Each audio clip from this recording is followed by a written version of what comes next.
Hey folks, welcome back to One.Stop.Over. Thank you so much for joining me today. I really appreciate all of you for doing so, and I really appreciate the engagement on Substack and both YouTube. For those of you new here, my name is Tom. I am a photographer based out of New Jersey, and my channel is primarily around documentary and travel photography. So again, thanks for joining me today. I hope you get something out of this video. So if you guys are anything like me, when it comes to travel and photography, you're often presented with a number of obstacles and hurdles that you always try to navigate prior to and during the trip. So the first couple of things that enter into my head is which gear am I taking, and I often fall into the trap of taking way too much gear and hauling around stuff that I don't use for most of the trip. The second thing I like to think about is, should I be or should I not be taking video? And for those of you who are starting out on YouTube like myself or are actively on YouTube, there's often this balance between the two. The other thing that I think often enters into so many people's heads is that unless you have time to spend on a dedicated photography trip, which is not most of us, you're mixing your photography with your family travel. And so how do you balance the two of those and make sure you give your family ample time, yet spend the time getting and documenting the trip in the way that you want to? And then finally, the other thing that you've always got to consider is, based on where you're traveling, are you going to be putting yourself in a situation whereby maybe you're breaking or violating local laws or customs? And how can you avoid doing so to make sure that you remain a conscientious travel photographer? So those of you who have been following my channel on Substack know that earlier this year I spent some time in Utah and Arizona with my family in the Grand Canyon, Bryce and Zion areas. And one of the things I did during that trip was take way too many cameras. I took 3 film cameras with me. I took my primary, I took a backup, and then I took a 120. And when it came to this recent trip to Europe, I told myself I'm not going to do the same thing. I'm going to take 1 camera, I'm going to take 3 lenses, but I'm going to try and use 1 lens primarily throughout the entire trip. And so on that trip, I took my Leica M10 with a 50, and then I had a 28 and I had a 35 in the bag. But for 90% of the work that I did, and all of the work I'm going to show you on the channel today, I shot this with a 50. And what this enabled me to do was kind of free up analysis paralysis, and so I wasn't constantly thinking about which focal length or which camera to use. In this video today, I'm going to talk to you about why I think the 50mm focal length is ideal for those of us who have to combine family travel trips and photography, and why it gives you a slight edge over some of the other more popular focal length choices like a 28, a 35, or something a little bit longer. And for those of you who are listening to the audio stream only that might be on Substack, I'll make sure that these images are embedded in the post, or if you want to, you could also watch the video on YouTube and you can see the images along with the video. So there's a number of reasons that the 50 has become so popular over the years and been coined the nifty 50. Primarily, I think it's down to versatility. And for those photographers who are making a transition from, say, maybe the kit lens that they got with their camera to their first prime lens, a 50 enables and gives an affordable yet versatile entryway into the world of prime lenses.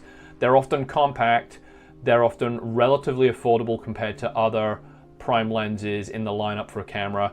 They normally provide a wide aperture option so you can shoot in low light, and they're great for a number of different shooting scenarios. We're going to talk about a couple of those here today.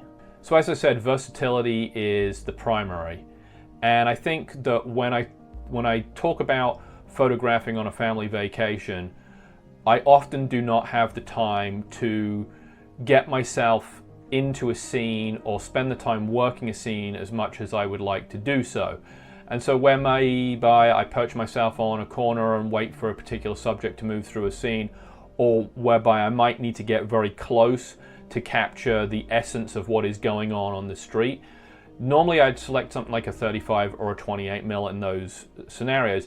But when you're traveling with family, you've got to balance your time between your photography and being present in the moment with them. After all, that's the whole reason you're on the trip. And so a 50 gives you a little bit of flexibility, because if you see something off in the distance, you can still kind of punch in and isolate a subject, or capture a moment from a distance when you can't normally do that with a 28 or a 35 because things might get lost in the scene or your composition may end up too cluttered. The other thing I like to do while I'm on a travel vacation with my family is not only capture what's going on in the street or around where we are, but there's also the opportunity to do a little bit of landscape photography to provide a wider perspective of the overall trip. One of the things that I picked up when I was preparing for my trip to Iceland earlier this year is that you don't always need to do this with a wide lens and capture those wide, big vistas that are often touted as the way to go for landscape photography.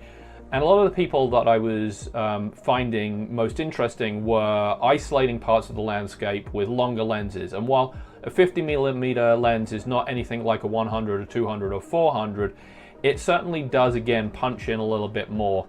So you can use it to capture certain parts of the wider landscape as opposed to getting those common vista shots that you often associate with travel photography.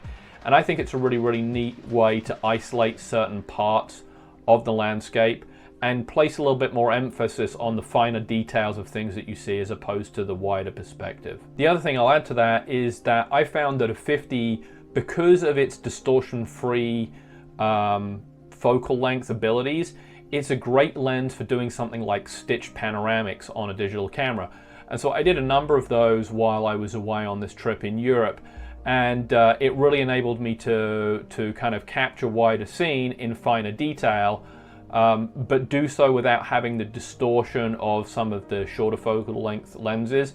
And also the 50 made stitching these images together a lot easier because there wasn't the distortion. And finally, while I don't do a huge amount of portrait photography, it is something that I'm really trying to work on building into my travel photography more.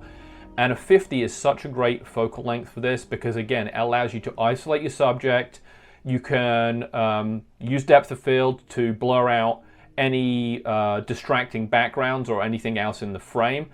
And overall, it has a pleasant look to it because it's very, very close to how the eye naturally sees, somewhere between, say, like 40 to 50 millimeters. So I really do think the 50 is a useful tool. There's a reason why photographers like Cartier-Bresson used it so much, almost exclusively in their work. And I've come to find that while often I relied on a 35mm to capture my travel adventures, a 50 is really kind of forced me to look at things a little bit differently, isolate certain parts of the trip that I've seen, and I've come away with images that I found more satisfying. So it's not to say that you can't use the 28 or 35 while you're on vacation or traveling, but I really did find that using primarily a 50 on this recent trip helped me get a better understanding of, one, the focal length, and also the advantages of this. If you were just to take one camera and one lens, I would probably now take a 50 and my M10. So to recap, it's really all about trying to use tools that are most versatile when you're traveling. For me, I've made the decision that I no longer want to lug around 2, 3, 4 cameras with me on a trip. So I'm sticking to maybe 1 or 2 camera bodies.